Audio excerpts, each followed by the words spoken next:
Hello students, my self Satendra Shukla और आप देखना स्टार्ट कर चुके हैं commerce course CC. Last video में मैंने आप लोगों को गवर्नमेंट बजट के बारे में कराया था।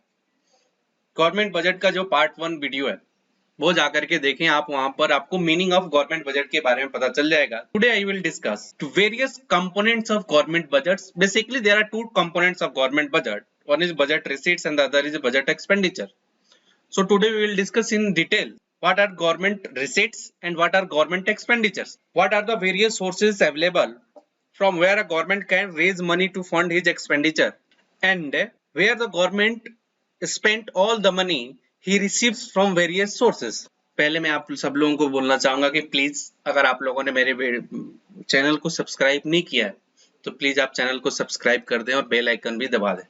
प्लीज लाइक एंड शेयर भी जरूर करें। अगर आपको वीडियो अच्छी लगती है तो आप प्लीज लाइक एंड शेयर जरूर करें। Thank you for your support.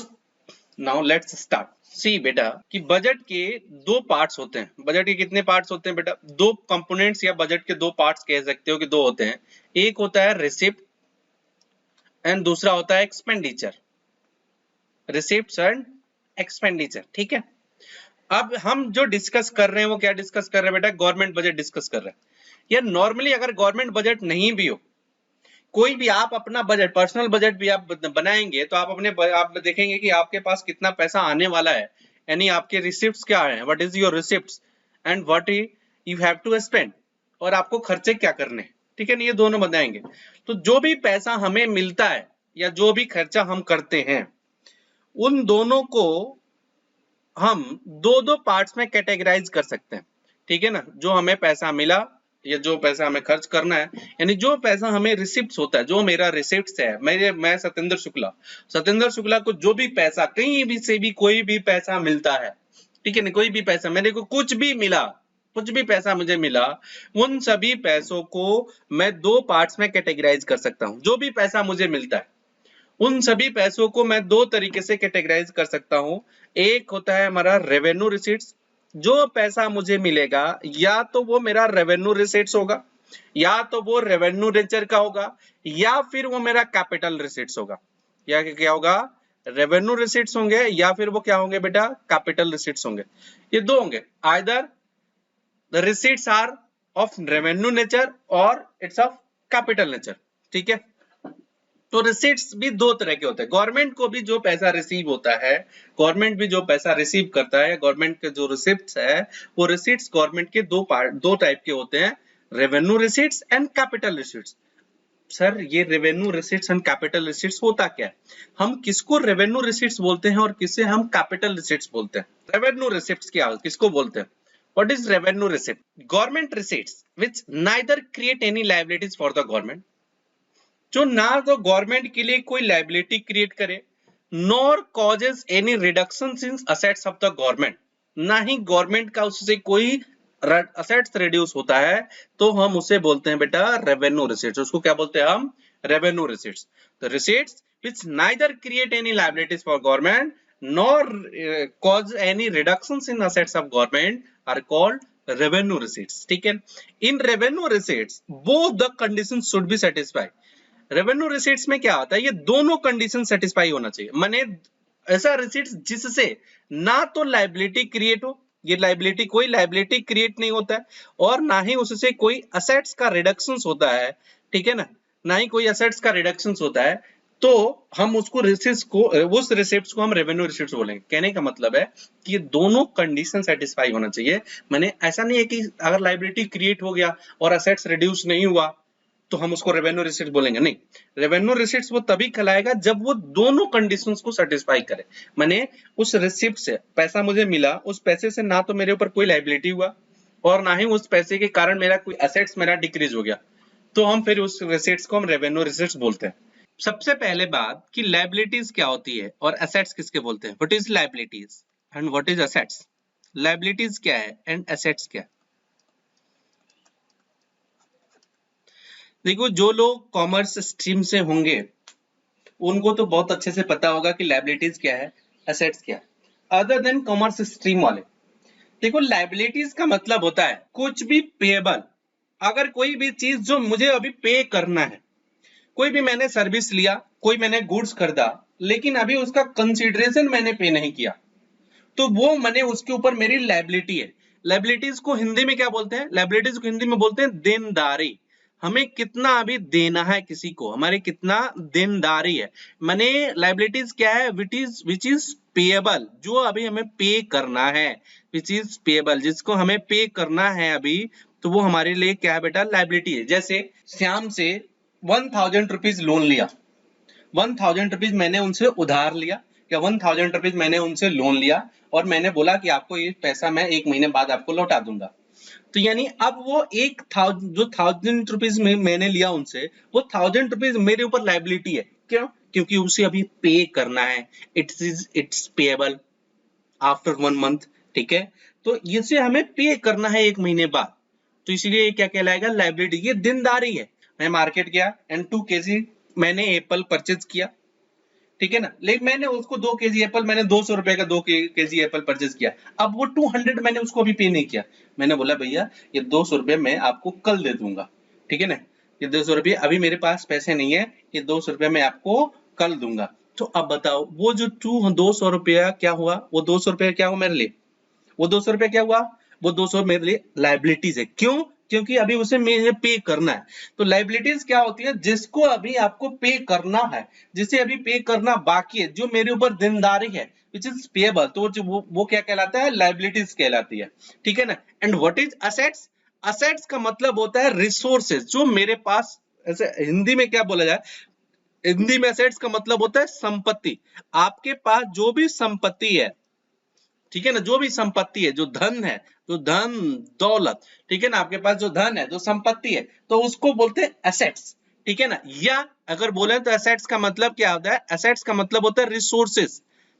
वो सारे रिसोर्सेज जिसके थ्रू हम पैसा अर्न करते हैं, ठीक है ना, तो वो क्या कहलाते हैं? एसेट्स कहते हैं। क्या कहलाते हैं? वो हमारे लिए एसेट्स कहलाते हैं। वो सारे धन संपत्ति, वो सारे रिसोर्सेज जो which helps in earning revenue, जो रेवेन्यू को अर्न करने में हेल्प करते हैं, तो वो सारे क्या कहलाते हैं? एसेट्स कहलाते हैं। जैसे मेरे पास दिल्ली में 4 फ्लैट है, ठीक है ना, मेरे पास दिल्ली में 4 फ्लैट्स है, तो वो सारे मेरे लिए क्या है? एसेट्स है। वो सारे मेरे लिए क्या है? एसेट्स है। मेरे पास एक मर्सिडीज गाड़ी है, तो वो सारे लिए क्या है बेटा? वो सब क्या है आपके पास? एसेट्स है। ठीक है ना, वो सारे क्या है बेटा आपके पास? आपके पास बहुत सारे ज्वेलरी है, गोल्ड है, गोल्ड चेन है, रिंग है, ये सारे जितने भी, ये सभी क्या है? एसेट्स है, जो आपको रेवेन्यू अर्न करने में, जो आपको पैसा कमाने में मदद कर सकते हैं, ठीक है ना, या जो मदद करते हैं, तो वो सारे क्या कहलाते हैं? एसेट्स कहलाते हैं। कोई बिजनेस की बात करें तो बिजनेस में मशीनरी होता है, फर्नीचर्स होता है, बिल्डिंग्स होता है, ठीक है ना, व्हीकल्स होते हैं, तो ये सारे क्या कहलाते हैं? उसके लिए एसेट्स कहलाते हैं। ये सारे क्या कहलाते हैं बेटा? एसेट्स से कहलाते हैं। ठीक है ना। अब मेरे ख्याल से आपको एसेट्स और लायबिलिटीज आपको समझ में आ गया। एसेट्स क्या होते हैं और लायबिलिटीज क्या होते हैं? What is assets and what is liability? आपको समझ में आ गया होगा what is assets and what is liability. Now अब हम फिर वापस आ जाते हैं रेवेन्यू रिसीट्स पर। Revenue receipts include items which are repetitive and routine in nature. जो रिपीटेटिव नेचर का है और जो रूटीन नेचर का, माने ये इसको बोलते हैं रेवेन्यू रिसीट्स ने, रेवेन्यू रिसीट्स को इसको बोलते, ये भी बोलते हैं कि ये रेकरिंग नेचर का होता है। रिपीटेटिव यार इसको रेकरिंग नेचर भी बोलते हैं कि ये रेकरिंग नेचर का होता है। रेकरिंग नेचर का मतलब होता है कि बार बार होने वाले रिसीट जो होते हैं उसको रेकरिंग नेचर के लिए बोलते हैं। जैसे मैं पहले अपना एग्जांपल लेता हूं, फिर मैं गवर्नमेंट का एग्जांपल दूंगा। जैसे आप बच्चे, आप लोगों को आपके घर वाले पॉकेट मनी देते होंगे, तो पॉकेट मनी कभी सालों में एक बार मिलता है या बार बार मिलता है? वो रेकरिंग नेचर क्या होता है? बार बार मिलता है। ठीक है ना, तो वो पॉकेट मनी आपके लिए क्या कहलाएगा? रेवेन्यू रिसीट्स कहलाएगा। मैं सतेंद्र शुक्ला, मुझे जो पैसे मिलते हैं, जैसे मैं बच्चों को पढ़ाता हूँ, बच्चों को पढ़ा करके मुझे जो फीस आती है, तो फीस आती है हर मंथ में आती है, रिपीटेटिव नेचर का, बार बार रिपीट होते रहता है। रूटीन इन नेचर का, फिक्स डेट को आते हैं, रूटीन बना है कि इस तरह पैसे मुझे आ जाएगा, फीस आ जाएगा। जो मैं फीस कलेक्ट करता हूँ बच्चों से, वो फीस क्या कहलाएगा मेरे लिए? रेवेन्यू रिसीट्स कहलाएगा। ठीक है ना, वो फीस मेरे लिए क्या है? रेवेन्यू रिसीट्स कहलाएगा। अब सर एक बात बताओ, चलो ये रिपीटेटिव और रूटीन नेचर से ही पता कर लेंगे क्या कोई रिसीट्स रेवेन्यू है क्या? नहीं। एग्जाम में क्वेश्चंस आता है, क्वेश्चंस जब पूछता है तो उसका रीजंस पूछता है कि बताओ ये रेवेन्यू रिसीट्स क्यों है। जैसे मैं fees collected by a teacher, एक टीचर ने जो पैसा फीस कलेक्ट किया, ये रेवेन्यू रिसीट्स है कि कैपिटल रिसीट्स है? ये बेटा रेवेन्यू रिसीट्स है या कैपिटल रिसीट्स है? Fees collected by a teacher, whether it's a revenue receipts और कैपिटल रिसीट्स, क्या बोलेंगे आप? रेवेन्यू रिसीट्स है और कैपिटल रिसीट्स है, क्या कहेंगे? रेवेन्यू रिसीट्स है कि कैपिटल रिसीट्स है? सर ये रेवेन्यू रिसिप्ट्स है, सर रेवेन्यू रिसिप्ट्स है। क्यों रेवेन्यू रिसिप्ट्स है? अच्छा क्यों? अब क्यों का चेक करने के लिए वो दो कंडीशन देखो कि ये दो कंडीशन सेटिस्फाई करता है क्या? ये रेवेन्यू रिसीट्स तभी होता है ना जब ये दो कंडीशन को सेटिस्फाई करे। कौन कौन से दो कंडीशन सेटिस्फाई करने? एक, nor reduces any liability nor create any liability, क्या इससे किसी लायबिलिटीज का क्रिएशन नहीं होता है क्या? क्या इससे कोई लायबिलिटी क्रिएट नहीं होता है? इसके दो कंडीशंस को चेक करो कि क्या इससे कोई लायबिलिटी क्रिएट होता है, लायबिलिटी क्या हमारी इंक्रीज हो गया, या कोई मेरा असेट्स डिक्रीज हो गया, या कोई मेरा असेट डिक्रीज हो गया। अगर ये दोनों में से कोई भी होगा तो फिर ये रेवेन्यू रिसीट्स नहीं कहलाएगा, और इसने दोनों कंडीशंस को अगर सेटिस्फाई कर दिया तो फिर ये क्या कहलाएगा? रेवेन्यू रिसीट्स कहलाएगा। फिर ये क्या कहलाएगा बेटा? रेवेन्यू रिसीट्स कहलाएगा, अगर इसने दोनों कंडीशन सेटिस्फाई करते। पहला चेक करो लायबिलिटीज, इसने क्या लायबिलिटीज इससे क्रिएट होता? क्या ये इट क्रिएट्स लायबिलिटी? जो फीस मुझे मिला, fees collected by a teacher, fees मिलने से क्या मेरे को कोई लायबिलिटी क्रिएट हो गया? क्या मुझे कोई लायबिलिटी हुआ? नहीं। मैं क्या पेबल है मेरे लिए, मुझे किसी को देना है, देनदारी है, क्यों किसी बात के देना है? मैंने जो बच्चों से फीस लिया तो पहले मैंने उन बच्चों को पढ़ाया था, मैंने अपने सर्विस दे दिया है, फिर फीस ले लिया, तो वो मेरे लिए लायबिलिटी कैसे हो गई? यानी ये कंडीशंस को सेटिस्फाई करता है, ठीक है ना, क्योंकि इससे कोई लायबिलिटीज क्रिएट नहीं है, मुझे कोई पेबल नहीं है, ठीक है ना। दूसरा, असेट्स कोई रिड्यूस हो गया क्या? क्या मेरे कोई जो मेरे पास असेट्स था, मेरा गाड़ी कम हो गया मेरे पास है, ज्वेलरी मैंने कोई बेच दिया, घर बेच दिया, लैंड बेच दिया, कुछ कोई मैंने अपने कोई असेट सेल किया क्या? नहीं, कोई मैंने असेट्स भी सेल नहीं किया, तो ना तो मेरा असेट रिड्यूस हुआ और ना ही हमारे ऊपर लायबिलिटी क्रिएट हुई। तो इसलिए ये क्या कहलाएगा बेटा? ये रेवेन्यू रिसीट्स कहलाएगा, क्योंकि ये दोनों कंडीशंस को सेटिस्फाई कर रहा है, क्योंकि ये दोनों कंडीशंस को सेटिस्फाई कर रहा है। ओके, एक बच्चा क्वेश्चंस पूछता है, सर एक बात बताओ, कोई बच्चे ने एडवांस में फीस दे दिया, किसी बच्चे ने एडवांस में आपको फीस दे दिया, तो क्या फिर वो रेवेन्यू रिसीट्स नहीं कहलाएगा? मैंने बोला बिल्कुल सही बोले हो, अगर किसी बच्चे ने एडवांस में फीस दे दिया तो बेटा उससे तो मेरी लायबिलिटी क्रिएट हो गई ना।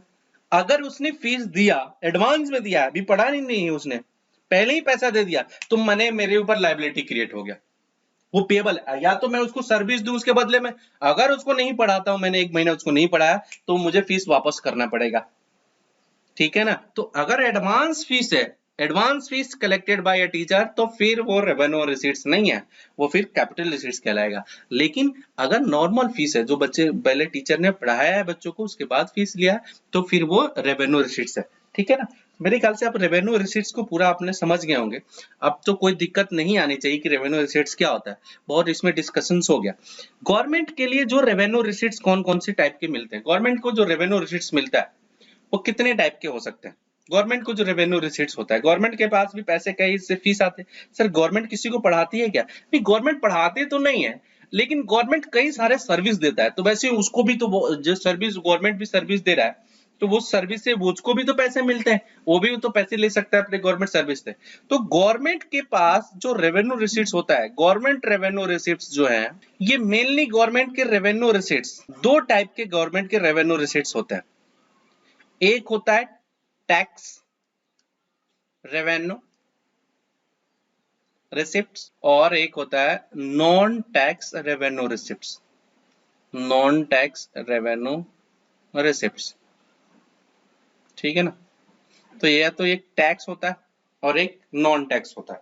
गवर्नमेंट के पास जो रेवेन्यू रिसिट्स आता है वो टैक्स रेवेन्यू रिसिट्स आता है और नॉन टैक्स रेवेन्यू रिसिट्स आता है। टैक्स, टैक्स क्या होता है? What is tax? बेटा आप सभी बचपन से ही सब टैक्स टैक्स होते आ रहे हो, आप तो टैक्स पे भी करते हो, आपको पता भी नहीं है सर हम भी टैक्स पे करते हैं, बिल्कुल पे करते हो, आप भी टैक्स पे करते हो, ठीक है ना, लेकिन आपको पता नहीं। कमाल है सर, हम टैक्स पे करते हैं हमें पता नहीं है। आप गवर्नमेंट को रेवेन्यू जनरेट करने में आप हेल्प कर रहे हो, आप गवर्नमेंट की जो अर्निंग है उसमें आप हेल्प कर रहे हो, आप कंट्रीब्यूट कर रहे हो। हम सब गवर्नमेंट के अर्निंग में कंट्रीब्यूट करते हैं। बताओ बेटा गवर्नमेंट के पास पैसे आते कहाँ से? हम और आप तो कमाते हैं, काम करते हैं, कहीं पर वर्क करते हैं, दिन रात मेहनत करते हैं, तो वहां से पैसे अर्न करते हैं। क्या गवर्नमेंट को कभी किसी ने देखा है क्या मेहनत करते? मोदी जी को किसी ने देखा वो जो सुबह में बैग उठा करके टिफिन लंच लेकर के अपना दौड़े दौड़े जा रहे हैं ऑफिस? कहाँ जा रहे थे? कह रहे पैसा कमाने जा रहे हैं, देश के लिए बहुत कुछ खर्च करना है।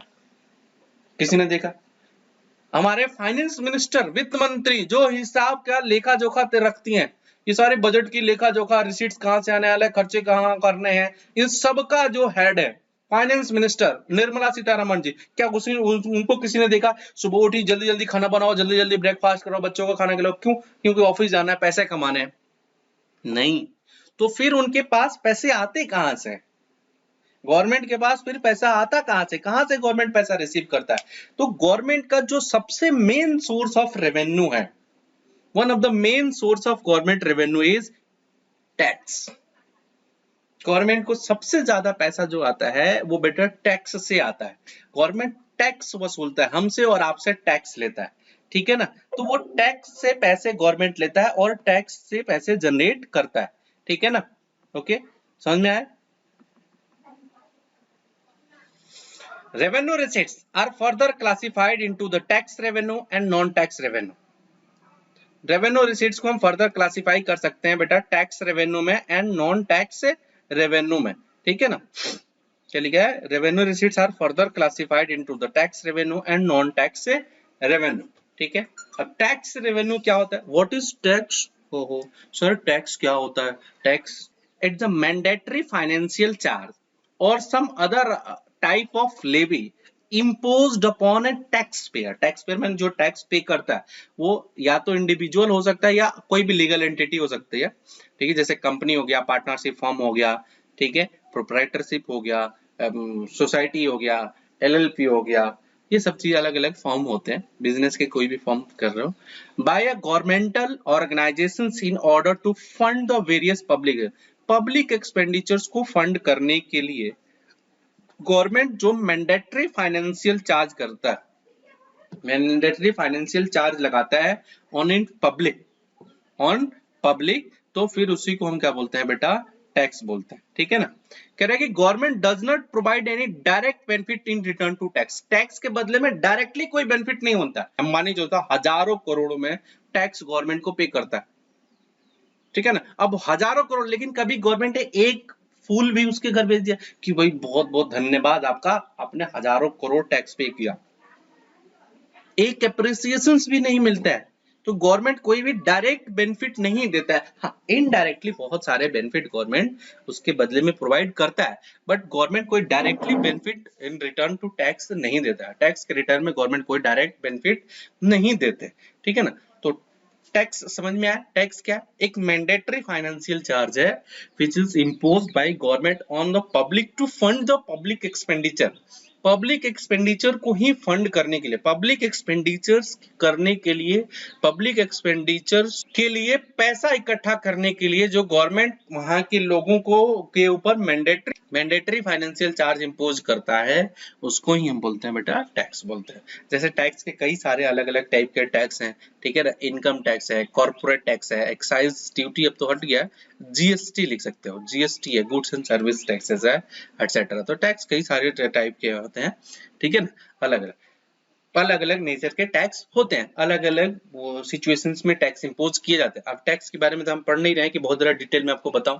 हाँ, एक चीज हमें पढ़ना है वो है डायरेक्ट टैक्स और इनडायरेक्ट टैक्स। कि डायरेक्ट टैक्स क्या होता है और इनडायरेक्ट टैक्स क्या होता है। एग्जाम में 3 मार्क्स का बेटा ये क्वेश्चन आता है, what is direct tax and what is indirect tax, ठीक है ना? ये टैक्स कितने टाइप के होते हैं, ठीक है? डायरेक्ट और इनडायरेक्ट टैक्स। ओके, अब समझते हैं जरा डायरेक्ट टैक्स क्या होता है और इनडायरेक्ट टैक्स क्या होता है। डायरेक्ट टैक्स किसको बोलते हैं और इनडायरेक्ट टैक्स किसको बोलते हैं। Types of taxes. टैक्स दो टाइप के होते हैं, direct tax and indirect tax. सबसे पहले बात, डायरेक्ट टैक्स किसको बोलते हैं? देखो, कह रहे हैं कि when the liability to pay a tax यानी impact of tax and the burden of that tax यानी incidence of tax falls on the same person. Then it is termed as direct tax. Direct tax का मतलब होता है जब दो चीजें हैं, लाइबिलिटी टू पे माने पे करने की जिम्मेवारी या लाइबिलिटी देनेदारी, लाइबिलिटी टू पे प्लस बर्डन ऑफ टैक्स, ये दोनों सेम लोगों पर हो तो फिर उसको बोलते हैं हम डायरेक्ट टैक्स बोलेंगे। उसको क्या बोलेंगे बेटा? हम डायरेक्ट टैक्स बोलेंगे, ठीक है ना। दोनों सेम पर्सन्स पर हो, अगर ये दोनों सेम पर्सन्स पर होता है तो फिर हम उसको बोलते हैं डायरेक्ट टैक्स, ठीक है। सर ये कैसे सेम टैक्स पर? देखो, जैसे एक होता है इनकम टैक्स। क्या होता है बेटा? Income tax. Income tax is a direct tax. Income tax क्या होता है? कोई भी पर्सन है, अगर उसकी इनकम होती है, अगर कोई भी पर्सन इनकम जनरेट करता है, चाहे वो किसी भी सोर्स से इनकम जनरेट करता है, तो उस इनकम के ऊपर उसको टैक्स पे करना पड़ता है। एक मैं नॉर्मल एग्जांपल लेता हूँ। सबने बेटा सुना होगा कौन बनेगा करोड़पति। कौन बनेगा करोड़पति तो सब लोगों ने देखा है बेटा? देखा है? नहीं देखा? सभी लोग देखते कौन बनेगा करोड़पति, ठीक है ना। कौन बनेगा करोड़पति सब लोग देखते हैं। कौन बनेगा करोड़पति में मान लो आप गए, आप कौन बनेगा में करोड़पति में गए और आपने वहां से 1 करोड़ रुपीस जीता। 1 करोड़ रुपीस बेटा आपने जीत लिए, आप 1 करोड़ रुपए जीत लिए। अब यानी ये 1 करोड़ रुपीस आपके लिए इनकम हो गया है? इनकम हुआ नहीं हुआ? ये बेटा आपके लिए इनकम हो गया, हो गया नहीं हो गया? ठीक है ना, ये आपके लिए इनकम हो गया।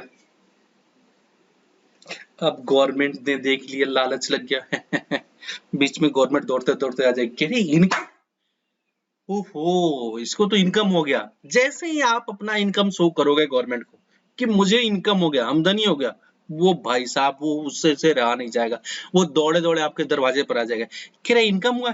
कह रहे हाँ जी इनकम हुआ। कह रहे कितना? कह रहे 1 करोड़। तो कह रहे लाओ इसमें से मेरा शेयर दे दो। कह रहे तुम्हारा शेयर? अबे तुमने मेरे लिए क्या किया कि मैं तुम्हें दूं? कह रहे कुछ नहीं किया, लेकिन ये रूल है अपने कंट्री का, ये देखो पढ़ो, यहाँ पर लिखा है कि अगर आपको कोई भी इनकम जनरेट होता है तो उस इनकम के ऊपर आपको टैक्स पे करना पड़ेगा। अभी मैं यहाँ पर मान लो एग्जाम्पल के लिए लगा लेता हूँ कि अपना टैक्स रेट जो है वो 30% टैक्स रेट है। यहाँ पर मैंने लगा लिया है एग्जाम्पल के लिए, tax rate at the rate of 30%। Tax rate बेटा गवर्नमेंट ने 30% है, तो कहेगा 1 करोड़ तुमने कमाया, कह रहे लाओ इसका 30 करोड़ मुझे दे दो। और मैंने मेरा इनकम कितना? 1 करोड़। इसमें से मुझे टैक्स पे कर देना पड़ेगा एट द रेट ऑफ 30%, यानी 30 लाख का मुझे कितना क्या दे देना पड़ेगा? टैक्स दे देना पड़ेगा 30 लाख का। तो यानी मुझे कितना बचा? 70 लाख रुपए। सर 1 लाख कमाया, 1 करोड़ कमाया और घर में 70 लाख लेकर के आऊंगा? हाँ बेटा हाँ, ये जो करोड़पति में जाकर के लोग कमाते हैं ना, आपने 10,000 रुपए भी कमाया हुआ है उस पर भी गवर्नमेंट 30% ले लेगी। इनफैक्ट वो 30% से ज्यादा है, 32 पॉइंट कुछ परसेंटेज आता है। तो मैंने ऑनलाइन कैलकुलेशन के लिए लिखा 30% रेट। तो यानी सर 1 करोड़ अगर हम करोड़पति में जाएंगे जीतेंगे तो मेरे पास जो पैसे आएंगे वो सिर्फ 70 लाख आएंगे। 70 लाख से भी कुछ कम आएंगे हैं सर? इतना गवर्नमेंट टैक्स ले लेता? हाँ बेटा इतना गवर्नमेंट टैक्स ले लेता। सर तो गवर्नमेंट को बहुत फायदा है। बिल्कुल फायदा है, ठीक है ना, तभी तो इतने सारे घोटाले करते हैं अब ये बताओ, ये जो 30 लाख रुपीस मैंने पे किया, ये जो 30 लाख रुपीस बेटा मैंने पे किया, ये 30 लाख रुपीस जो हमने पे किया, इस 30 लाख का बताओ, ये दो बातें बताओ, इसमें लाइबिलिटी टू पे किसका है? लाइबिलिटी टू पे एंड बर्डन ऑफ टैक्स किसके ऊपर है? लाइबिलिटी टू पे tax and burden of tax किसके ऊपर है? बताओ, ये दो चीजें किसके ऊपर है? Burden of tax and liability to pay, ये किसके ऊपर है? बोलो। मान लो ये कौन बनेगा करोड़पति में 1 करोड़ किसने जीता था? ये 1 करोड़ जीता था किसने? मिस्टर ए ने। किसने जीता था बेटा? ये मिस्टर ए ने 1 करोड़ रुपए जीते। अब ये 30 लाख गवर्नमेंट को पे करने की लायबिलिटी और इसका बर्डन, ये दोनों किसके ऊपर है? इसका पे करने की लायबिलिटी और इसका बर्डन किसके ऊपर है? सर इसको पे करने की लायबिलिटी भी मिस्टर ए को है, उसी को पे करना है गवर्नमेंट। गवर्नमेंट किसी और से थोड़े ना मांगेगा। आपको इनकम हुआ है तो आप ही से मांगेगा। है जी, आपको इनकम हुआ तो आप ही से मांगेगा, बिल्कुल मांगेगा। तो आपको लायबिलिटी आप ही के ऊपर। अच्छा, ये खर्चे किसके लिए, बर्डन इसका किसके ऊपर है? माने मेरे खर्चे किसके, जेब किसके कटे? जेब भी मिस्टर ए के कटे, जेब किसी और के थोड़े ना कटे, जेब भी मिस्टर ए के कटे। तो ऐसा कोई भी टैक्स जिसमें लायबिलिटी टू पे एंड बर्डन ऑफ टैक्स वो सेम पर्सन पर हो, तो फिर इस टैक्स को बोलेंगे डायरेक्ट टैक्स। तो ये वाला बेटा, ये वाला टैक्स कौन सा हो गया बेटा? डायरेक्ट टैक्स हो गया। ठीक है ना, समझ में आया बात? हाँ जी सर, डायरेक्ट टैक्स तो समझ में आ गया। सर एक चीज और समझाओ। क्या? कोई ऐसा एग्जाम्पल आप बताओ जिसमें ये लायबिलिटी टू पे मिस्टर ए को हो एंड बर्डन मिस्टर बी के ऊपर है। मैंने बोला बिल्कुल बेटा, बिल्कुल आप सही बोल रहे हो कि सर हमें तो लगता है कि हमेशा ऐसा ही होगा, जो पे करेगा उसी के लिए बर्डन होगा। जैसे मैं आपको फीस सर पे करता हूं तो बर्डन भी उसका मेरे ऊपर ही आता है। बिल्कुल सही बात है, फीस के केस में तो बिल्कुल सही बात है बेटा, लेकिन टैक्स के केस में ऐसा नहीं है। टैक्स गवर्नमेंट ने दो टाइप के लेर लगाए हैं। एक टैक्स उसने लगाया कि बर्डन भी उसी का होगा जिसको लायबिलिटी है, जिसको पे करने की, और दूसरा उसने चालाकी से बदल दिया, कह रहा है कि एक काम करते हैं बर्डन किसी और के ऊपर थोपेंगे और पेमेंट किसी और को करना होगा। है सर, ऐसा भी कोई टैक्स होता है? बिल्कुल होता है। और इसी टैक्स का तो नाम है बेटा इनडायरेक्ट टैक्स। इसी टैक्स का क्या नाम है? Indirect tax. तो आ जाओ इनडायरेक्ट टैक्स का एग्जांपल समझें। इनडायरेक्ट टैक्स क्या, what is indirect tax? Indirect tax का मतलब होता है ऐसा टैक्स जिसमें लायबिलिटी टू पे,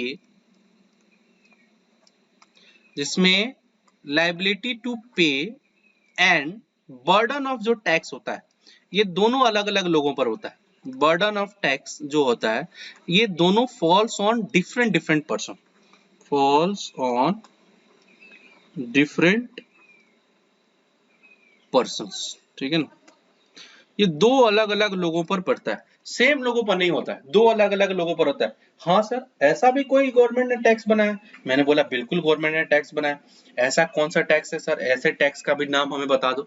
लो बेटा अभी बताए। जैसे एक एग्जांपल के लिए समझो, रेस्टोरेंट में, याद है बेटा रेस्टोरेंट में खाना खाने गए थे? सर आप तो बने, हमें लगता ही रेस्टोरेंट जाना पड़ेगा, इतनी बार आपने रेस्टोरेंट का नाम ले लिया है, मुंह में पानी आ गया, तो रेस्टोरेंट हमें तो जाना ही पड़ेगा। बिल्कुल जाओ बेटा। जैसे ही कोविड में रेस्टोरेंट वाले ज्यादा कमा नहीं पा रहे हैं तो थोड़ा सा जाकर उनकी आमदनी कर दो। रेस्टोरेंट, रेस्टोरेंट वाले याद कर रहे हैं, ये रेस्टोरेंट वाले हम बना लेते हैं। ये रेस्टोरेंट वाले भैया कौन है? ये है मिस्टर ए। ठीक है, ये है मिस्टर ए और हम इनके कस्टमर, हम इनके क्या है बेटा? कस्टमर है। ठीक है ना, तो इनके कस्टमर है, कस्टमर का हमने क्या नाम दिया? कस्टमर का नाम दिया हमने मिस्टर बी। अब बताओ, अब मिस्टर ए क्या होगा? मिस्टर बी के पास जाएंगे, मिस्टर ए दौड़े दौड़े दौड़े दौड़े मिस्टर बी के पास गए। ठीक है ना, ये है मिस्टर ए। थोड़ा सा बनाओ, अच्छा मेरी ड्राइंग ऐसे बेकार है लेकिन थोड़ा सा कोशिश करते हैं जी। ये कौन है? ये मिस्टर ए। और ये कौन है? Mister B. सर ड्राइंग तो जबरदस्त है, कुछ नहीं कह सकते ड्राइंग के बारे में। ड्राइंग के बारे में मेरे कोई कमेंट नहीं, no comment on my drawing. ठीक है, ड्राइंग मेरी जबरदस्त है। ठीक है, मैं बना रहा हूँ अच्छा, तुम्हें दिख नहीं रहा अच्छा। सर ऐसा है क्या? ऐसा ही है और मानना पड़ेगा, ऐसा ही है सर। ना माने तो ना मानो तो तुम्हारी मर्जी। मिस्टर ए, ये है मिस्टर ए और ये है भाई mister B. Sir mister A पतला है, मिस्टर बी मोटा है। मैं मोटा है, मिस्टर बी खाते रहता है ना दिन भर, वो तो रेस्टोरेंट वाला है, वो खाता नहीं है, पैसा बचाता है। वो कहता है कि हम गवर्नमेंट कस्टमर को बेच करके पैसा कमाएंगे, इसलिए खाता नहीं है, पतला है। और मिस्टर बी क्या है? मोटा है, वो दिन भर खाते रहता है इस रेस्टोरेंट उस रेस्टोरेंट, इसलिए मैंने थोड़ा उसको मोटा बना दिया। ओके सर, ठीक। अब मिस्टर बी जो है ये क्या आते हैं? ये जाते हैं मिस्टर ए के पास दौड़े दौड़े, कहते हैं क्या भैया? कह रहे भैया मुझे ना भूख लगी है। कह रहे ठीक है जी, हम भूख मिटाने के लिए ही बैठे हैं। कह रहे क्या खाओगे? कह रहे मैं खाऊंगा 2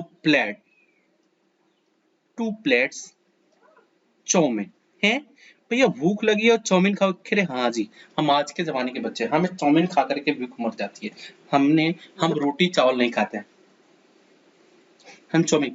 कह रहे भैया 2 प्लेट चाउमीन दे दो, कह रहे ठीक है जी 2 प्लेट चाउमीन, कह रहे लो लगा दी। तो ये इसने मिस्टर बी ए ने मिस्टर बी को 2 प्लेट चाउमीन दे दिया। मिस्टर ए कौन है याद रखना ना, ये कौन है, ये रेस्टोरेंट वाला है, ये कौन है बेटा, ये रेस्टोरेंट वाला है।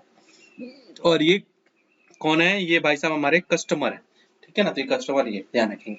2 प्लेट चाउमीन, कह रहे 2 प्लेट चाउमीन, मैंने बोला हाँ जी 2 प्लेट चाउमीन, कह रहे कितने का हुआ, कह रहे 2 प्लेट चाउमीन अगर आपने खिलाया तो कह रहे कितने का हुआ, कह रहे मैंने 2 प्लेट चाउमीन एक at the rate of 100 rupees per plate है, तो 100 रुपीज पर प्लेट के हिसाब से कितना रुपए रेट हुआ, कह रहे 200 रुपए। तो मैंने 200 रुपए का नंबर ही निकाला, 200 रुपए के नोट निकाले और 200 का नोट फटाफट उसको देना स्टार्ट किया, कह रहे लो और पैक करो, मैं लेकर के भागूं। वो कह रहा रुको, कह रहे ऐसे कैसे 200 रुपए दे करके आप चले जाओगे, कह रहे भैया गवर्नमेंट ने मुझे आदेश दिया है कि आप टैक्स वसूल, जो भी आप बेचोगे उसका आप टैक्स लोगे। कह रहे हाँ जी सर, कह रहे गवर्नमेंट ने कितने दिया है, कह रहे गवर्नमेंट ने ज्यादा नहीं, कह रहे कि 5% से टैक्स वसूल लेना, 5% टैक्स ले लेना। तो कह रहे 200 का 5% सर कितना हो गया, बेटा 200 का 500% हो गया 10 रुपया। तो वो बोलेगा 200 रुपया मेरे दो और 10 रुपया गवर्नमेंट वाले, यानी टोटल आप मुझे 210 रुपया पे करो। तो मिस्टर बी जो है मिस्टर ए को कितने रुपए पे कर देगा बेटा, ₹210, 210 रुपए उसने पे किया। अब देखो, अब मामला समझना, अब क्या होगा, ये जो 210 रुपए उसको मिले, तो ये 200 ये तो उसका अपना हो गया, ये उसका कितना हो गया, उसका अपना हो गया, ओन हो गया। और ये जो 10 रुपया है ये मिस्टर ये किसको पे कर देंगे, ये पे कर देंगे गवर्नमेंट को in the form of tax which is known as GST, GST भी बोलते हैं, in the form of GST के फॉर्म में वो पे कर देंगे, ठीक है ना। अब ये जो बेटा 10 रुपया मुझे मिला, ये जो 10 रुपया उसने पे किया रेस्टोरेंट वाले ने गवर्नमेंट को, अब ये बताओ इन 10 रुपया पे करने के ऊपर इसका लायबिलिटी किसके ऊपर आया और इसका बर्डन किसके ऊपर आया, इसका लायबिलिटी किसके ऊपर आया और इसका बर्डन किसके ऊपर आया। सर हमें एक चीज तो क्लियरली अंडरस्टैंड है कि देखो लायबिलिटी तो यानी 10 रुपया गवर्नमेंट को पे करने की रिस्पॉन्सिबिलिटी किसकी है, सर लायबिलिटी रिस्पॉन्सिबिलिटी तो मिस्टर ए की थी, यानी लायबिलिटी रिस्पॉन्सिबिलिटी तो मिस्टर ए की है, सॉरी मिस्टर बी नहीं, मिस्टर ए की है, लायबिलिटी तो मिस्टर ए की है। और सर बर्डन, बेटा बर्डन मिस्टर बी के ऊपर है। खर्चे किसके लिए, खर्चे मिस्टर बी के लिए, लायबिलिटी किसके लिए, लायबिलिटी मिस्टर ए के लिए। गवर्नमेंट को पे करने की जिम्मेवारी किसकी, मिस्टर ए की, और उसके खर्चे किसने बियर किए, मिस्टर बी के। तो there are some type of taxes available here, in that case is the जो टैक्स पेयर है, जो टैक्स पेयर है, taxpayer can transfer his burden of tax to another person, जिसमें वो अपना जो बर्डन टैक्स का वो किसी और पर्सन को ट्रांसफर कर सकता है। और direct tax is a tax paid directly by the same person on whom it is had been levied, जिसके ऊपर टैक्स लगाया गया है। 1 करोड़ रुपया जिसने कमाया था करोड़पति में, उसने ही टैक्स को पे भी किया, ठीक है ना। It means a tax in which impact and incidence of tax fall on the same person and then it is termed as direct tax, तब उसको क्या बोलते हैं बेटा, हम direct tax बोलते हैं। Alternatively the person from whom the tax is collected is also the person who bears the ultimate burden of tax, ये दूसरे तरीके से बोल सकते हैं कि जिससे टैक्स कलेक्ट किया जाता है वही पर्सन उस टैक्स को अल्टीमेटली बियर भी करता है, तो फिर उसको हम बोलते हैं डायरेक्ट टैक्स। जैसे income tax and corporate tax are most appropriate example of direct tax, ये सबसे ज्यादा यूज किया जाता है। इनकम टैक्स भी आप लिख करके आ जाएंगे, या कॉर्पोरेट टैक्स, जो कंपनी को प्रॉफिट होता है उसके ऊपर जो कंपनी टैक्स पे करती है तो उसको हम कॉर्पोरेट टैक्स बोलते हैं। दूसरा आता है indirect tax. What is indirect tax, indirect tax क्या है, when liability to pay a tax, जब पे करने की लायबिलिटी यानी impact of tax is one person and burden of the tax यानी incidence of tax falls on other person, then it is termed as indirect tax। जब ये अलग अलग लोगों पर गिरे तो फिर उसको क्या बोलते हैं, indirect tax बोलते हैं। It means a tax in which the impact and incidence of tax lie on two different persons. ये दो अलग अलग लोगों पर होता है. Then it is termed as indirect tax. In other words, indirect tax is a tax which burden can be shifted to other. जिसमें burden को हम shift कर सकते हैं तो उसको हम बोलते हैं indirect tax. In case of an indirect tax, a person first pays the tax, but he is able to transfer the burden of tax to other. पहले वो टैक्स पे कर देता है लेकिन उस बर्डन को किसी और को ट्रांसफर कर सकता है. फॉर इंस्टेंस एग्जांपल के लिए sales tax. Now GST is an indirect tax. Tax के ने जो इनडायरेक्ट टैक्स है ना, याद रहो डायरेक्ट टैक्स वाला. डायरेक्ट टैक्स एक्सेशन याद है, जैसे 1 करोड़ रुपया हमने कमाया था डायरेक्ट टैक्स. तो डायरेक्ट टैक्स भी पे करने के वो 3 टाइप्स के डायरेक्ट टैक्सेस पे करने के 3 तरीके होते हैं, 3 सिस्टम्स होते हैं. एक को बोलते हैं प्रोग्रेसिव, फिर बोलते हैं प्रोपोर्शनल और फिर बोलते हैं रिग्रेसिव. ये 3 सिस्टम्स अवेलेबल है हमें डायरेक्ट टैक्स पे करने के. हालांकि ये सीबीएसई जो है 12th का जो सिलेबस है उसमें इसके बारे में हमें डिस्कस नहीं करना है. मैं वैसे बता देता हूँ प्रोग्रेसिव क्या होता है और प्रोपोर्शनल क्या होता है और रिग्रेसिव क्या होता है. प्रोग्रेसिव का मतलब होता है जब जैसे जैसे हमारी इनकम इंक्रीज हो तो टैक्स रेट भी बढ़ जाए. जैसे अपने इंडिया में जो डायरेक्ट टैक्सेस का कंसेप्ट है ना वो प्रोग्रेसिव के नेचर का. कि अगर मान लो प्रोग्रेसिव क्या होता है, व्हाट इज प्रोग्रेसिव. प्रोग्रेसिव का मतलब जैसे मान लो अगर आपको 10% टैक्स पे करना है if income is 5 lakh per annum. अगर एक साल में अगर 5 लाख कमाओगे तो 10%. अगर 5 to 10 लाख के बीच में अगर आपकी इनकम है तो फिर 20%. और अगर 10 लाख से ऊपर है तो फिर आपको अबव 10 लाख पर 30% देना. तो जैसे जैसे आपका इनकम इंक्रीज होता है वैसे वैसे टैक्स रेट भी इंक्रीज होने लगे तो उसको प्रोग्रेसिव सिस्टम्स ऑफ टैक्स बोलते हैं. और प्रोपोर्शनल में क्या होता है, प्रोपोर्शनल में टैक्स रेट फिक्स होता है, उसमें कुछ ज्यादा नहीं होता है. उसमें क्या होता है टैक्स रेट फिक्स होता है. प्रोपोर्शनल में टैक्स रेट जो होता है वो फिक्स्ड होता है, टैक्स रेट कांस्टेंट होता है. एक कांस्टेंट टैक्स रेट से पे किया जाता है. जैसे मान लो टैक्स रेट बोल दिया जाएगा 20% बोल दिया गया टैक्स रेट. तो कोई 1 करोड़ कमा रहा है तो वो उसको भी 20% पे करना पड़ेगा और कोई 1000 कमा रहा है तो उसको भी 20% पे करना पड़ेगा. ठीक है ना. तो वैसे जो प्रोपोर्शनल होता है वो सही सिस्टम नहीं माना जाता क्योंकि उसमें गरीबों को ऊपर ज्यादा बर्डन होता है. देख रहे हो ना 1000 में से 20% देना पड़ेगा और वो 1 करोड़ कमा रहा है तभी उसको 20% ही देना पड़ेगा. ठीक है ना. और एक होता है रिग्रेसिव जिसमें उल्टा होता है. ये माने जैसे जैसे इनकम बढ़ेगा ना टैक्स वैसे वैसे घटता जाएगा. इनकम बढ़ रहा है टैक्स कर रहे हैं, कम इनकम है तो ज्यादा पे करना है, ज्यादा इनकम है तो कम पे करना है. तो उसको बोलते हैं रिग्रेसिव. अभी याद करो रेवेन्यू रिसीट्स हमने बताया था कि रेवेन्यू जो रिसीट्स होता है गवर्नमेंट को, वो रेवेन्यू रिसीट्स गवर्नमेंट के 2 टाइप के होते हैं, tax revenue and non tax revenue receipts. Tax revenue receipts and non tax revenue receipts. एक टैक्स रेवेन्यू होता है और एक नॉन टैक्स रेवेन्यू रिसीट्स होता है. ठीक है ना. तो टैक्स रेवेन्यू तो मैंने आपको करा दिया. हम नॉन टैक्स रेवेन्यू रिसीट्स देख लेते हैं कि गवर्नमेंट को टैक्स के अलावा और कौन कौन सी जगह है जहां से गवर्नमेंट को पैसा मिल सकता है. तो टैक्स के अलावा कौन कौन से प्लेसेस हैं जहां गवर्नमेंट को पैसा मिल जाता है. ठीक है ना. Non tax revenue refers to government revenue from all sources other than tax. Tax के अलावा दूसरे सोर्सेज जो पैसा आता है उसको नॉन टैक्स रेवेन्यू बोलते हैं. These are incomes which the government gets by way of sale of goods and services rendered by different government departmentals. तो गवर्नमेंट के अलग अलग डिपार्टमेंटल द्वारा जो भी सर्विसेज दी जाती है उसके बदले में गवर्नमेंट जो पैसा चार्ज करता है, जो फीस बेसिकली कलेक्ट करता है, तो उसको नॉन टैक्स रेवेन्यू बोलते हैं. जैसे गवर्नमेंट कंपनी है जो प्रॉफिट कमाती है, कमर्शियल रेवेन्यू यानी प्रॉफिट एंड इंटरेस्ट. ठीक है ना. जो पीएसयूज हैं तो वो जो भी गुड्स एंड सर्विसेज बनाती हैं उसको सेल करके जो पैसा कमाती हैं तो उसको बोलते हैं हम कमर्शियल रेवेन्यू कहते हैं. वो नॉन टैक्स रेवेन्यू में आता है प्रॉफिट एंड इंटरेस्ट. जैसे रेलवेज है, अब रेलवे पैसा कमाता नहीं कमाता तो पैसा उसको मिलता नहीं मिलता तो उसके लिए वो क्या कहलाएगा, वो नॉन टैक्स रेवेन्यू गवर्नमेंट के लिए है. बीएचईएल है, life insurance corporation of India. तो ये सभी लोग भी अपने गुड्स एंड सर्विसेज सेल करके पैसा अर्न करते हैं, रिसीट उनको मिलता है. तो ये सारे नॉन टैक्स रेवेन्यू में आएंगे और ये कमर्शियल रेवेन्यू में आएंगे. फिर आता है एडमिनिस्ट्रेटिव रेवेन्यू. गवर्नमेंट कई सारे एडमिनिस्ट्रेटिव सर्विसेज आपको देता है. पुलिस की आपकी सर्विसेज देता है, कोर्ट का आपको सर्विसेज देता है. ठीक है ना. कई सारे एडमिनिस्ट्रेटिव सर्विसेज गवर्नमेंट आपको देता है तो उसके लिए गवर्नमेंट आपसे पैसा कलेक्ट करता है. जैसे फीस है. ठीक है ना. आप कुछ भी आप अपना पासपोर्ट बनवाने जाओ, पैन कार्ड आप बनवाने जाते हो, पासपोर्ट आप बनवाने जाते हो, पैन कार्ड बनवाने जाते हो, आप कोर्ट में किसी को आपने किसी के ऊपर केस कर दिया तो उसके लिए आप कोर्ट जाएंगे तो कोर्ट फीस होती है. ठीक है ना. गवर्नमेंट स्कूल होते हैं जो स्कूल में गवर्नमेंट स्कूल फीस पे करते हो. ठीक है ना, बहुत ही नॉमिनल चार्ज होता है, लेकिन थोड़ा वो जो भी चार्जेस लगता है। तो ये फीस जो गवर्नमेंट के अलग अलग सर्विसेज द्वारा आती है वो फीस हो गया।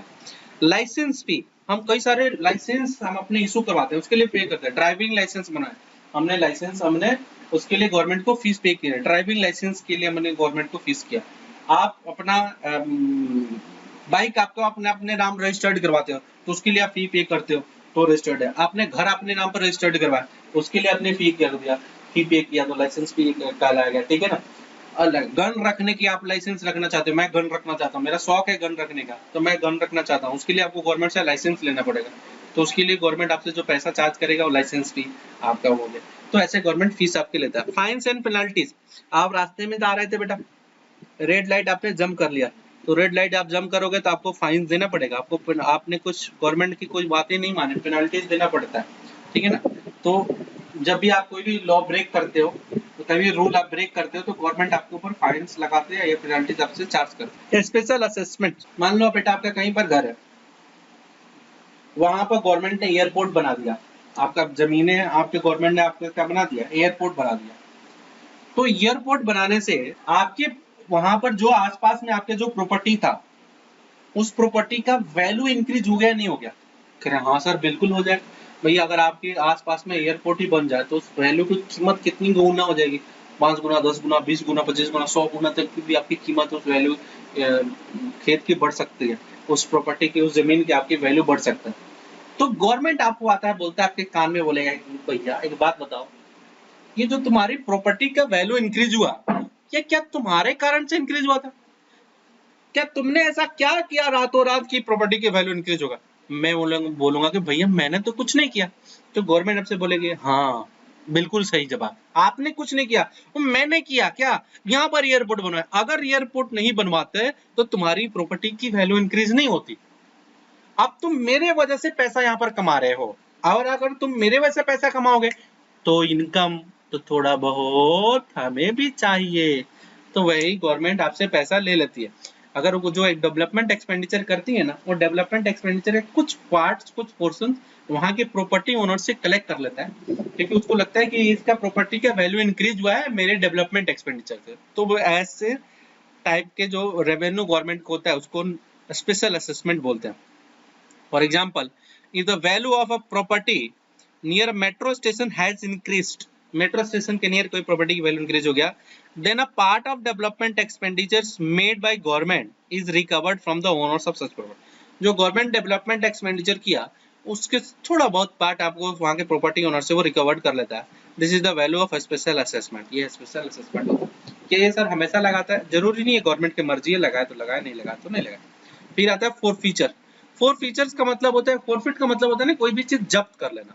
फोरफीचर का मतलब क्या होता है? कोई भी चीज जब्त कर लेना। आपका कोई चीज थी, हमने आपको उसके ऊपर जब्त कर लिया, अब हम नहीं देंगे आपको, वो जब्त कर लिया हमने, तो उसको बोलते हैं फोरफीचर्स। ठीक है ना। तो कह रहा है it is the form of penalties imposed by courts that a person needs to pay in the court of law for failing to comply with the court order. अगर कोई भी गवर्नमेंट कोर्ट ऑर्डर करता है और court order में अगर आप उसमें मानते नहीं हो, तो जो सिक्योरिटी अमाउंट आपने कोर्ट में जमा कर रखा है उसको गवर्नमेंट जब्त कर लेता है कि तुमने नहीं माना। जब भी आप गवर्नमेंट कोर्ट लड़ेंगे तो कुछ सिक्योरिटी अमाउंट आपको पे करना पड़ता है। केस लड़ने पर सिक्योरिटी अमाउंट देना होता है कोर्ट को, तो वो क्या होता है, अगर उस कोर्ट ऑर्डर को नहीं मानते हैं तो जब्त कर लेता है, तो उसको बोलेंगे फोरफीचर। फिर है हमारे पास एक एस्चीट। एस्चीट क्या है? एस्चीट का मतलब होता है गवर्नमेंट अगर कोई भी पर्सन जिसकी डेथ हो जाती है और उसको उसने अपनी जो असेट्स है उस असेट्स को किसी के नाम पर नहीं लिखा, किसी को सेल नहीं, मैंने उस असेट्स का कोई भी लीगल हेयर नहीं है, तो फिर उस असेट्स को गवर्नमेंट जब्त कर लेते हैं, तो उसको बोलते हैं escheat. It refers to the claim of the government on the property, property के ऊपर क्लेम करना, of a person who dies without having any legal heir और विदाउट लिविंग अ विल। या तो उसकी कोई लीगल हेयर नहीं है, माने जैसे नहीं होते लोगों के बच्चे बच्चे नहीं हुए, तो बच्चे बच्चे नहीं होता, अब उसकी संपत्ति किसी की होगी, तो या तो वो किसी को लिख करके जाता है कि मेरे मरने के बाद मेरी संपत्ति इसकी हो जाएगी। एंटरटेनमेंट मूवी याद है, नहीं याद है अक्षय कुमार की संपत्ति के लिए है? तो ऐसे ही अगर आप तो वो विल लिख करके चला जाए कि मेरे मरने के बाद मेरी सारी संपत्ति इनको दे दिया जाएगा, तो वो पर्सन को क्लेम कर सकता है। या फिर अगर उसने या तो विल भी नहीं लिखा और उसका कोई लीगल हेयर भी नहीं है, तो फिर ऐसे सिचुएशन में गवर्नमेंट उस प्रॉपर्टी को क्लेम कर लेता है और वो प्रॉपर्टी अपने नाम कर लेता है, ठीक है ना। तो उसको बोलते हैं वैसे संपत्ति को, वैसे रिसिप्ट्स को बोलेंगे एससी, ठीक है। फिर जाता है एक्सटर्नल ग्रांट्स। भाई एक्सटर्नल ग्रांट्स क्या होता है? एक्सटर्नल ग्रांट्स का मतलब दूसरे कंट्री से मदद मिल जाए, ठीक है ना। अभी जैसे कोरोना के केस में हुआ, तो कोरोना के कोविड के केस में देखो दुनिया की कितनी सारी कंट्रीज ने हमें मदद किया कि नहीं, हमें हेल्प किया नहीं किया, ठीक है ना। हमें वो ऑक्सीजन कंटेनर भिजवाए, ठीक है ना, मेडिकल सप्लाई उन्होंने दिया, ऑक्सीजन प्लांट लगवाने के खर्चे किसी ने बियर किया, तो कई सारे खर्चे उन्होंने दूसरे कंट्री से हमें आए। तो ये जो हमें ग्रांट्स मिलता है, financial help in the form of grants, gifts from foreign government, दूसरी गवर्नमेंट से, कंट्री से आता है, या फिर इंटरनेशनल ऑर्गेनाइजेशन जैसे आईएमएफ हो गया, वर्ल्ड बैंक हो गया, डब्ल्यूएचओ हो गया, इनके द्वारा जो हमें कोई कंट्रीब्यूशन, जो कोई गिफ्ट मिलता है, ग्रांट मिलता है, जो भी फाइनेंशियल हेल्प मिलता है, तो एक्सटर्नल ग्रांट्स कहलाता है। समझ में आया बेटा? तो रेवेन्यू रिसीट्स आपको समझ में आया कि what is revenue receipts? Revenue receipts क्या होता है? हाँ सर बिल्कुल समझ में आ गया। अब आओ capital receipts. Capital receipts sir ये क्या? अरे याद नहीं है तुम्हें? अभी याद करो, इतनी जल्दी भूल गए? मैंने शुरू में ही बजट में बताया कि बजट के दो पार्ट, याद करो ये नालायक, बजट के दो पार्ट रिसिप्ट और एक्सपेंडिचर। फिर मैंने बताया रिसिप्ट्स के दो पार्ट रेवेन्यू और कैपिटल। फिर हमने रेवेन्यू के दो पार्ट बोले थे, टैक्स रेवेन्यू और नॉन टैक्स रेवेन्यू। कितने पार्ट बन जाएंगे? बहुत सारे। फिर टैक्स के हमने देखा कितने सारे, टैक्स और नॉन टैक्स। टैक्स के हमने देखा दो तरह के, डायरेक्ट टैक्स और इनडायरेक्ट टैक्स। फिर नॉन टैक्स के हमने देखा 4-5 तरीके, क्या है, fees, licence fee, registration fees, penalties, fines, special assessment, forfeiture, एससी, एक्सटर्नल ग्रांट्स एक्सेट्रा। तो ये रेवेन्यू रिसीट्स, ये सारी चीजें हमने डिस्कस कर लिया पूरे डिटेल में। अब आते हैं कैपिटल रिसीट्स। कि कैपिटल रिसीट्स क्या होता है? What is capital receipts?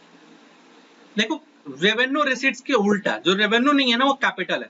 तो रेवेन्यू क्या था? जो ना तो लायबिलिटी क्रिएट कर रहा था, ना ही असेट्स रिड्यूस कर रहा था, तो रेवेन्यू है। तो कैपिटल है उसका उल्टा, ये क्या करेगा? या तो लायबिलिटी क्रिएट करेगा या फिर असेट्स रिड्यूस करेगा, दोनों में से कोई एक जरूर करेगा। तो government receipts are either create liability on payment of loan. ये थोड़ा यहाँ पर बेटा नोट्स में गलत है, यहाँ पे लिखेगा ऑन बोरोइंग होगा, ये बोरोइंग कर लेना, यहाँ पर ये थोड़ा गलत है।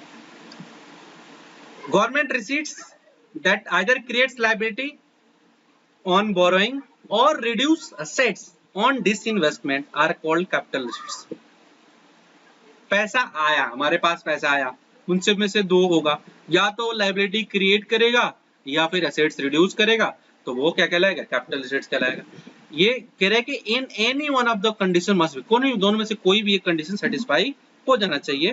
Capital receipts includes items which are non repetitive in और नॉन रूटीन। इन नॉन, वो उसमें ना रूटीन नेचर का होता है, रेकरिंग, नॉन रेकरिंग नेचर क्या होता है। अब कैपिटल रिसीट्स के कंपोनेंट्स देख लो भाई, ये तो बहुत। कैपिटल रिसीट्स में गवर्नमेंट के पास पैसा कहाँ था? भाई गवर्नमेंट ने कोई भी पैसा लिया, गवर्नमेंट के पास पैसा आया, ठीक है, ये तो देखो कैपिटल रिसीट्स क्या है? गवर्नमेंट के पास पैसा आया, कैपिटल रिसीट्स। गवर्नमेंट के पास बेटा पैसा आया, ये दो काम करेगा, या तो लायबिलिटी को इंक्रीज कर देगा या फिर असेट्स को डिक्रीज कर देगा, या दोनों में से कोई एक करेगा, जरूर करेगा। या तो ये करेगा या ये करेगा, लायबिलिटी इंक्रीज करेगा या फिर असेट्स को डिक्रीज करेगा। तो दोनों में से कोई भी एक काम करता है तो फिर उसे रिसीट्स को हम बोलते हैं लायबिलिटी रिसीट्स। अब आप बात जरा समझेंगे, बात हमारे क्या दे रखा है। ऐसा कौन सा पैसा देता था सर? देखो बेटा गवर्नमेंट बोरोइंग करता है क्या? बोरोइंग, किसी से लोन लिया, हाँ सर लोन लिया तो फिर क्या होगा? लायबिलिटी उसकी बढ़ गई ना, उसको बाद में पे करना पड़ेगा। तो लोन लिया, लायबिलिटी इंक्रीज हुआ, तो बोरिंग क्या कहलाएगा? कैपिटल असेट्स कहलाएगा। सर उसके गवर्नमेंट ने अपने किसी असेट्स को सेल कर दिया, sale of assets, asset sale कर दिया, जिसको हम डिसइन्वेस्टमेंट भी बोलते हैं। उसने असेट सेल किया, डिसइन्वेस्टमेंट किया, तो असेट सेल करने से असेट डिक्रीज हो गया क्या? हाँ सर, असेट डिक्रीज हो गया, तो फिर वो क्या कहलाएगा? कैपिटल रिसीट्स कहलाएगा। सर गवर्नमेंट के पास कौन सा, अरे अभी अब देखो ना गवर्नमेंट ने कितनी अपनी असेट्स बेच रही है। LIC में कह रही है कि मैं 10% शेयर अपना सेल कर दूंगा, तो 10% शेयर की ना कोई खरीदेगा? डिसइन्वेस्टमेंट है नहीं।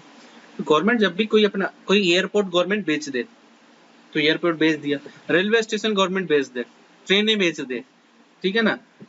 अभी जो सुनो, आपने सुनने में आया कि एयरलाइंस को वो सेल कर रहा है, जो एयरलाइंस है इंडियन एयरलाइंस, एयर इंडिया जो है, तो एयर इंडिया जो है वो गवर्नमेंट एयरलाइंस है, उसको गवर्नमेंट कह रहा है कि हम सेल करने वाले, कंप्लीटली सेल कर देगा। LIC में तो सिर्फ 10% शेयर ही सेल कर रहा है, लेकिन एयरलाइंस को कंप्लीटली सेल करेगा। तो ऐसे सिचुएशन में उसके असेट डिक्रीज हो रहा नहीं है, तो ये सभी बेच करके जो उसको पैसे आते हैं, तो वो क्या कहलाते हैं बेटा?